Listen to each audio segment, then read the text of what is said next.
When we talk about the problems with modern capitalism, the conversation usually turns into a moral debate. We talk about greedy billionaires, corrupt politicians, or unethical corporations. But treating capitalism's issues as simple moral failures is like looking at a crashing computer program and blaming the keyboard.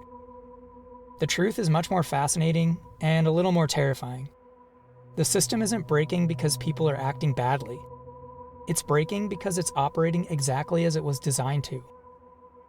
Karl Marx and generations of political economists after him called these structural design flaws contradictions. They're built-in logical paradoxes where two necessary parts of the system actively try to destroy each other. Today we're breaking down the three major systemic bugs that capitalism cannot patch. Let's start with a basic concept.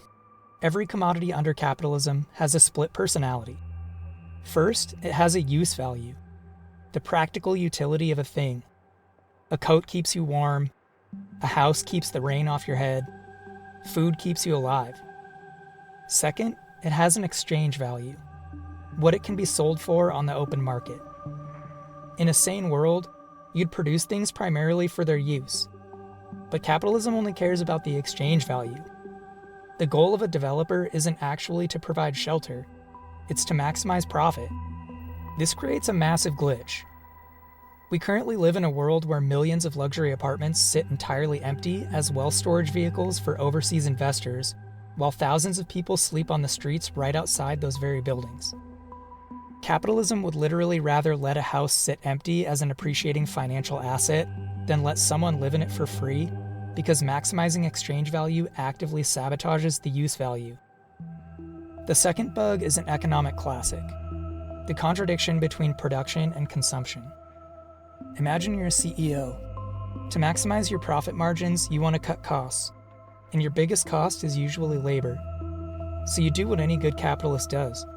You suppress wages, automate jobs, or outsource production.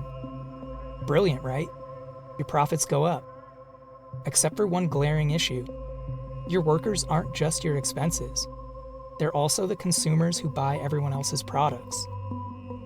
This leads to the macroeconomic paradox. If every individual CEO successfully slashes their employees' wages to boost profits, they collectively drain the entire economy of its purchasing power. Suddenly, factories are pumping out millions of smartphones, cars, and fast fashion garments, but nobody has the money to buy them. Economists call this a crisis of overproduction. The system gridlocks because it operates on a loop where the capitalist class must starve the very engine that keeps them wealthy. This brings us to the ultimate existential bug, the ecological contradiction. Capitalism is fundamentally addicted to growth. It's written into its DNA. If a corporation doesn't grow year over year, its stock plummets, investors flee, and it dies. The global economy requires roughly a 3% compounded annual growth rate just to stay stable. But let's do the math. A 3% compounded growth rate means the entire global economy has to double in size roughly every 24 years. Here's the paradox. We live on a physical planet with fixed borders, finite water, finite minerals, and a highly fragile atmosphere. Capitalism treats nature as an infinite free source of raw materials and an infinite free trash can. You cannot run an economic system predicated on literal mathematical infinity inside a biosphere that operates on strict physical limits.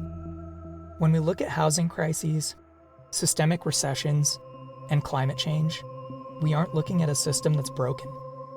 We're looking at a system doing exactly what its source code dictates.